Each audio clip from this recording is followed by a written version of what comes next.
नमस्कार।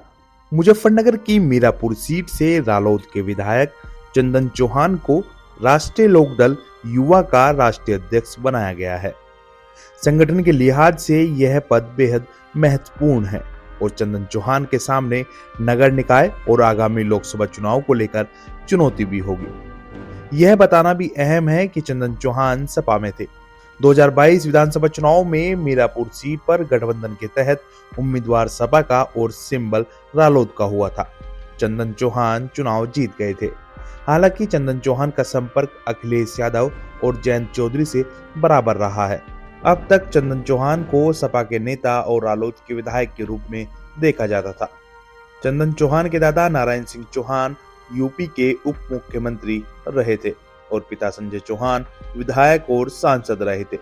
2009 में संजय चौहान रालोद से बिजनौर लोकसभा सीट से चुनाव लड़े थे।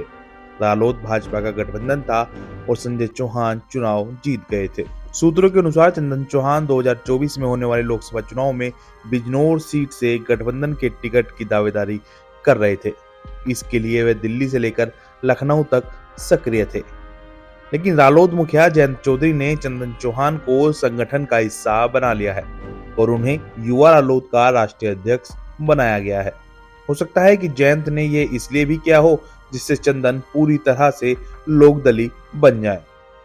लेकिन कहीं न कहीं रालोद संगठन में इस बड़े पद के मिलने के बाद चंदन चौहान की बिजनौर से दावेदारी को झटका भी माना जा रहा है। चंदन चौहान गुर्जर समाज से आते हैं। वर्तमान में यहां से बसपा के मलूक नागर सांसद हैं। 2019 में वह गठबंधन यानी कि बसपा सपा रालोद के संयुक्त उम्मीदवार थे। मलूक नागर भी गुर्जर समाज से ही है। बिजनौर सीट पर और कौन कौन दावेदारी करेंगे? क्या कोई पाला बदल कर आएगा?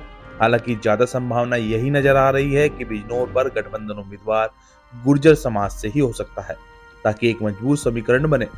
अब गुर्जर चेहरा कौन होगा ये तो वक्त बताएगा।